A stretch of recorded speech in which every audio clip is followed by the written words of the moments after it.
Hey guys, it's Reptiworks Aquatics. So today's probably going to be a little bit of a boring video for some of you, but just over talking to various people, some reptile keepers, some not reptile keepers, people who are thinking of getting into the reptile hobby and just aren't aware of a lot of things, mainly myths about snakes specifically I'm referring to in this video. I'm just basically going to be going through a few of the more commonly heard myths about snakes and maybe debunking or clearing up a few of them for you guys. So yeah, let's just jump straight into it, shall we? As you can probably see, I'm also joined by my little jungle jag sitting on my computer here. So yeah, he's probably going to have a few strikes at my face while I'm doing this, so yeah, I figured I'd give you guys something interesting to look at. Other than my ugly mug, you can look at him. He's probably much prettier than me, so anywho, we'll get into myth number one, shall we? Okay, so I've heard this one maybe once or twice, not often, but I have heard it once or twice. Pretty much the myth is that a bowl of milk will attract snakes. Now, that is completely false. The myth was that snakes would go into the barns in farms to drink milk from the cows. That is completely false. And actually, funny thing, like, milk snakes got their name from this myth. If you look at a milk snake, there is absolutely nothing on that snake that has any relation to milk. It doesn't secrete milk, it doesn't like milk, it has nothing to do with milk.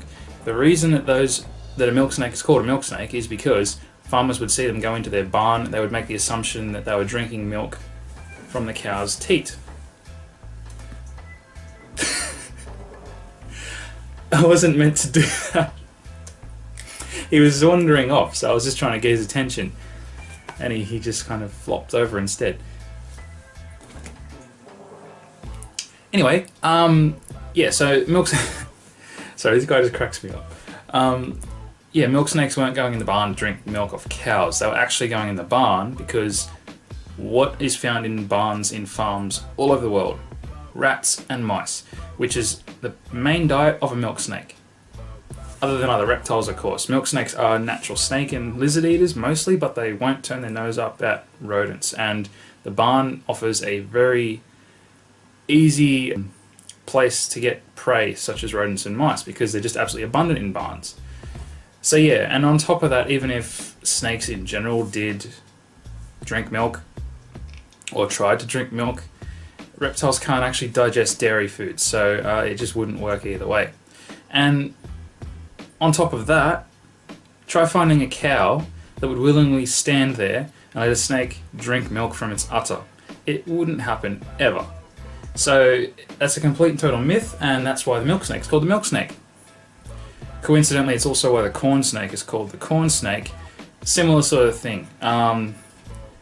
They would just be found in the cornfields all the time, so yeah, they just called them corn snakes. I guess they didn't put much thought into their names. So, anywho, that's myth number one, I suppose.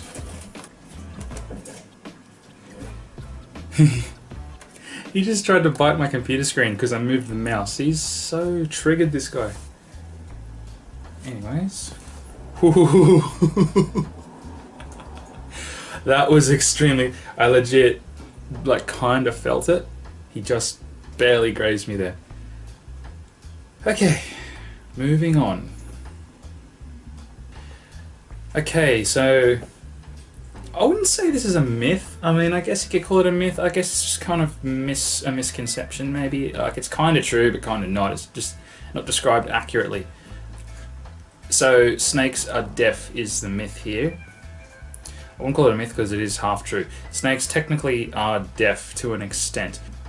They do lack eardrums, so people just assume they lack eardrums, so they're completely deaf. Not entirely true. While yes, snakes do lack eardrums, snakes do possess a inner ear, which can still allow them to pick up vibrations through the ground and low frequency sounds.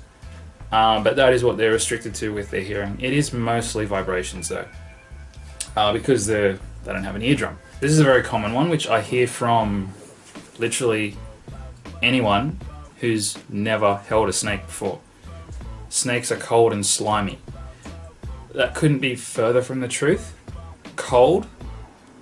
Yeah, sometimes they can be cold. Slimy? Definitely not. They appear slimy because their scales reflect light.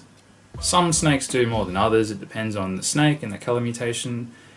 Some snakes do have more reflective scales, and under light it can look shiny or slimy.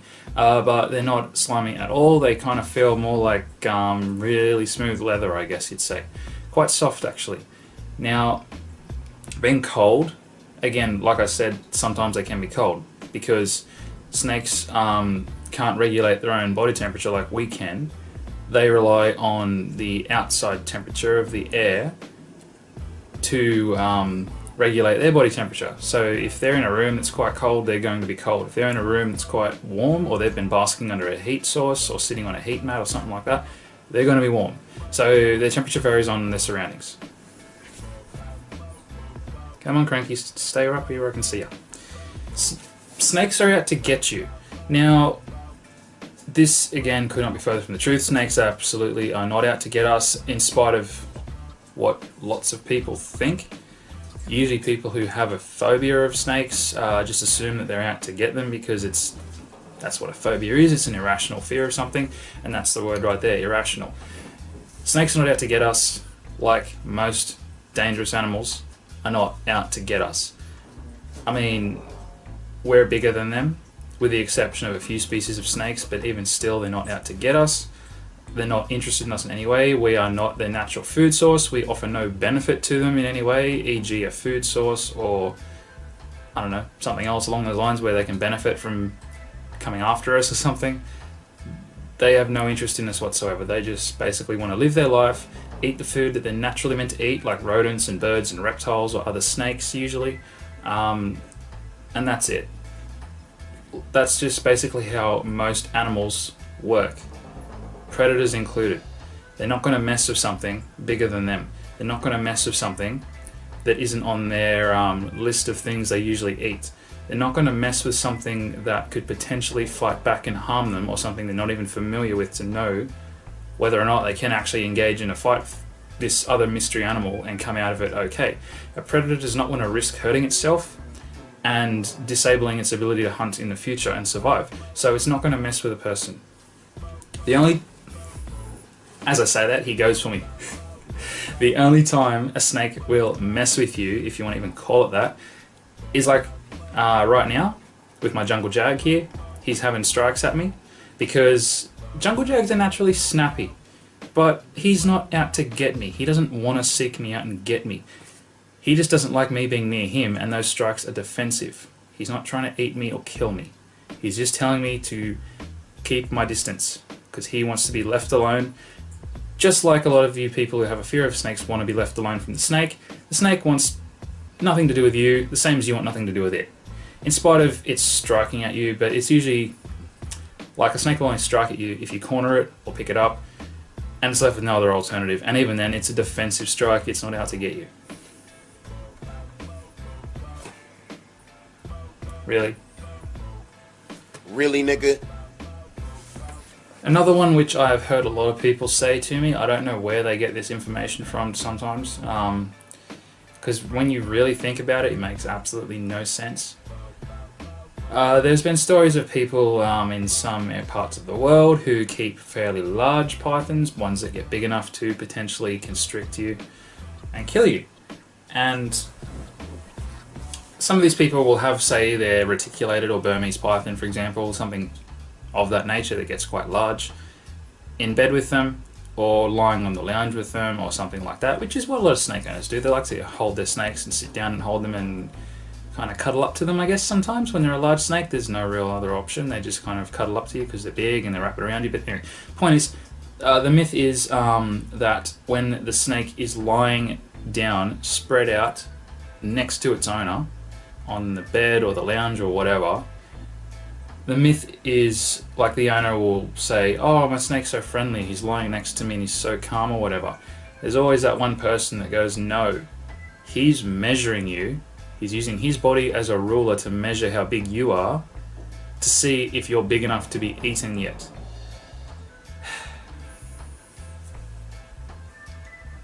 I've legit heard this very recently as well as I've heard it a lot. I heard it literally a week ago from someone, and I said all I had to say to prove them wrong and for them to literally acknowledge on the spot that, oh shit, that actually does sound stupid. I literally said to them, what wild animal would allow a snake to lie next to them and measure them before letting it eat them? The answer is none. Snakes don't wander up to their prey and cuddle up next to their prey to measure them with their body before eating them. Do you really think their prey would let them do that?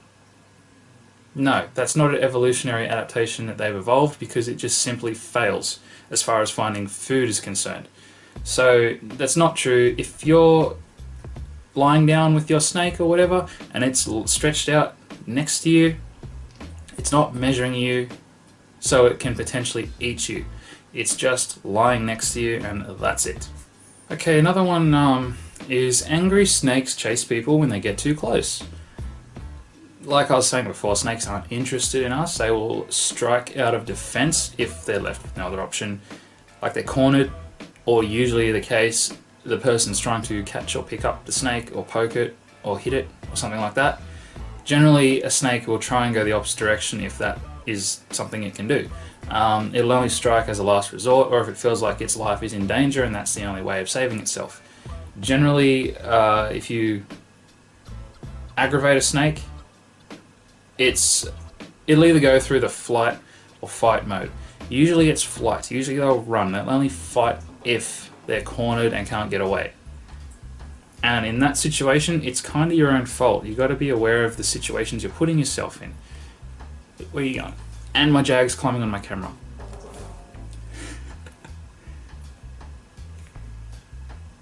Up you come. There we go. Oh, you're a cracker. Yeah, like, see, right now he's striking because he's on my computer screen. He can't really get away easily. And jags generally aren't that fast, so they're not really a fleeing type of snake. They're a stand and fight type of snake. But they're just defensive strikes. He's not going to grab a hold of me and wrap me up. He's just going to bite and retract until I eventually leave him alone.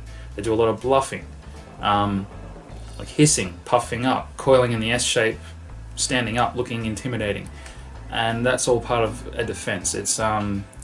He's not going to chase me, and even if a snake was capable of chasing you, like say a brown snake, which they are fast enough to chase you, I mean, it's rare. Usually they will run away if they can. There have been situations where snakes have maybe chased someone for like a couple of meters or so. That's usually if they've really aggravated the snake, and again, it has no other option. There are always exceptions to the rule, but generally speaking, snakes just want nothing to do with us, and they're not interested in chasing us. They'd rather save that energy it would take to chase us and run the opposite direction. So that's basically it for some of the more, I guess, commonly heard things that are going around with snakes, or at least the stuff that I hear quite a bit from most people I speak to that don't know anything about snakes, have never handled a snake or had any experience with one in any way. They're the stuff I usually hear them come out with. Just the assumptions they've made on snakes, or things they've heard they unfortunately believe. I will finish this video on one other little note about something. Just getting his attention. Yeah, like for those of you who maybe want to get into the reptile hobby and get yourself a pet snake, I highly recommend it. They're great pets, I will say. In spite of him kind of maybe turning you off getting a snake because he's striking at me right now. But it all depends on picking the right species sometimes. I know jags are snappy. I'm fine with that. I have snakes that aren't snappy, so I have snakes I can hold and interact with. But you know, there are some things that are maybe stopping you from getting a snake. Like maybe you're intrigued by the idea, but there's still a few misconceptions out there that you're not sold on yet, or that you haven't had cleared up for you to help you make that decision.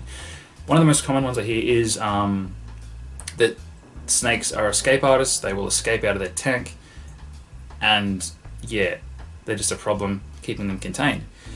This isn't true if you set them up properly. Now, yes, snakes are good at escaping if they're in the wrong enclosure. I mean, if you were to just put them in a fish tank with glass lids that would come with a fish tank, for example, yeah, your snake's probably going to get out. You need an enclosure. If it's got an open lid, like a lid that opens up from the top, you need a lid that locks or clips down. A tank with sliding doors or cupboard doors that open up, you need it with a lock. You get a tank that has one or both of those things and you'll be fine. Your snake will not escape, provided you remember to lock your doors and not leave them open, and push your clips down when you're done taking the lid off the tank and whatnot. I know this from personal experience because when I was a fair bit younger, when I got my first snake, actually, it was a little children's python, a little baby one. I had him for a little while, and I had him in a little glass fish tank because he was only a baby. And I was relatively new to snakes. I had kept a lot of lizards, but not really snakes. And so I had him in this little, like, 1.5 foot fish tank sort of thing with just a standard glass lid that just lifted off. And he got out one day because snakes are surprisingly strong. They're very muscular animals. He was able to push the lid up and slide out. So, because the lid didn't have any clips on it and it was not heavy enough, he could push it up and he got out. Fortunately, I found him like a month later. Legit searched the whole house for him, couldn't find him anywhere, gave up and bought a baby coastal carpet python. And that is Monty that I have now, who's like absolutely huge now. That was that little baby I bought to replace the children's python I supposedly lost. After a week of buying Monty, the children's python randomly turned up. He was, at the time, I had a dog, and my dog had one of those tents that he slept in, and the tent had PVC piping as the frame. The snake was in that framing, in the PVC pipe, for the winter, hibernating. And when it warmed up, he just randomly came out one day. I saw him crawling across the floor. So that is kind of how snakes can escape if they're not put in the correct enclosures. Like proper reptile terrariums, you will not have a problem. Rack systems, like I've got some of my snakes in, they're perfectly fine, provided the drawers or the tubs that you're using for your snakes slide into the shelves or the racks nice and tight. So there's maybe like a tiny gap between the top of the tub and the shelf above it. There's enough of a gap so you can slide them in and out smoothly without too much give or anything. They're not rubbing, like a millimeter maybe, but not enough that your snake can get through it. So that works fine. They can't push the drawer open when they're in it. So you don't necessarily need to lock those drawers. So in regards to snakes being able to push lids off of tanks if they're not locked properly or secured or something like that, they can all do it, but I'll just say some can do it better than others. Some are better escape artists than others in other regards, like squeezing through tighter spaces, some are better at than others. Like in regards to snakes squeezing through small gaps in your tank if you've got holes or something, if they can fit their head through it, they can fit their whole body through it. That's basically it. So with a rack system, you want to make sure that there's no gaps they can fit their head through. And that can vary from snake to snake, because snakes have different shaped heads, some have thicker bodies than others as well. Some are just generally more flexible. Snakes do have bones, but their bones are slightly flexible and they can bend a little bit, so they can squeeze through some pretty tight spaces if they have to. In regards to them actually pushing things with their head, pythons aren't the greatest at it. They can still do it, but if you look at a python's head, like I don't know if you can see my jungle jag's head because he's not really looking at the camera, which is why I got this Darwin carpet here. I can't put him too close because the jag will try and bite him, and I don't want a fight breaking out. But if you look at a python's head, it's quite fat and buffy looking. Pythons' heads are quite delicate. If you ever, I know snakes don't like it when you touch the head, but if you've ever touched a snake's head, the python's head, or the back of their head, especially where it's at the fattest part, it's quite soft, it's quite fragile. So a python, for example, can't use its head to push a lid off a tank with too much force. It can push with its head, not as hard as some other snakes can because its head's quite soft and delicate. It can vary from python to python. Usually most pythons out of the carpet python gene, so like the jags, your carpets, your diamonds, this Darwin carpet here for example, yeah, their head's got much thicker, it's much buffier, especially around the back, and it's a bit softer. Where you look at like a children's python, their head's much more narrow, a bit more sturdy. They can probably push a little harder. And then again, at the other end of the scale, you got pythons like this blackhead. They don't even have a head like a python. Their head's more like a colubrid or an elapid. I mean, it's very narrow and thin. It doesn't have the big fat buffy bits at the back like other pythons do. It's a very thin, streamlined head which is much more durable. Their skull structure is much stronger. So a blackhead can actually push with considerable force with its head in comparison to like this jungle jag here could. So yeah, this guy could potentially push a lid off a tank with much more ease.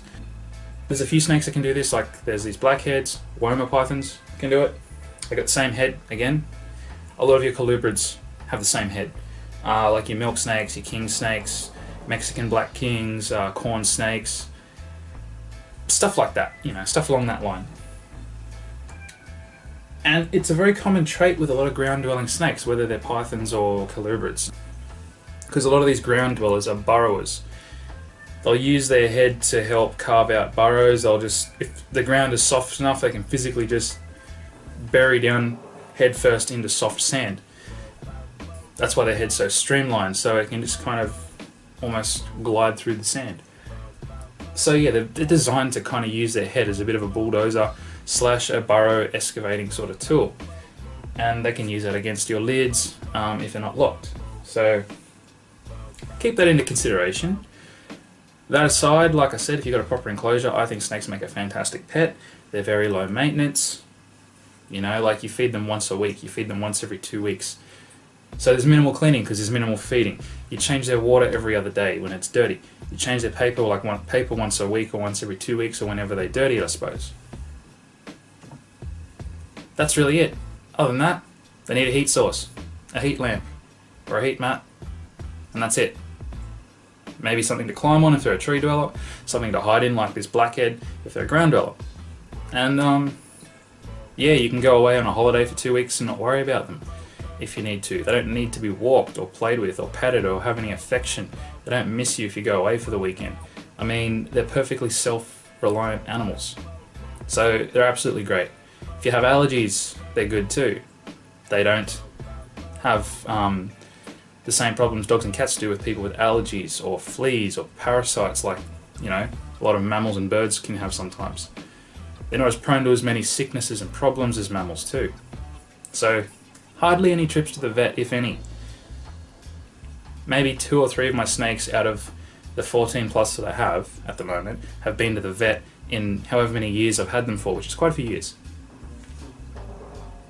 So if you want to get a snake, I'd highly recommend it. Don't buy into the misconceptions and myths that are going around about them. None of them are really true, or they're just twisted quite a lot to sound worse than they actually are. Alrighty guys, I'm going to end the video here. Hope y'all enjoyed my little talk today, and I hope you enjoyed watching this little guy sit on my computer screen. He was displaying quite nice with the camera. I will see you guys in the next video. Don't forget to leave a like and a subscribe. Also, don't forget to follow me on Twitter, guys, and on Instagram. Links will be in the description for both of those. Hope to see you guys there as well as on my channel. Cheers guys, and thanks for watching. Bye bye. Don't make me tell you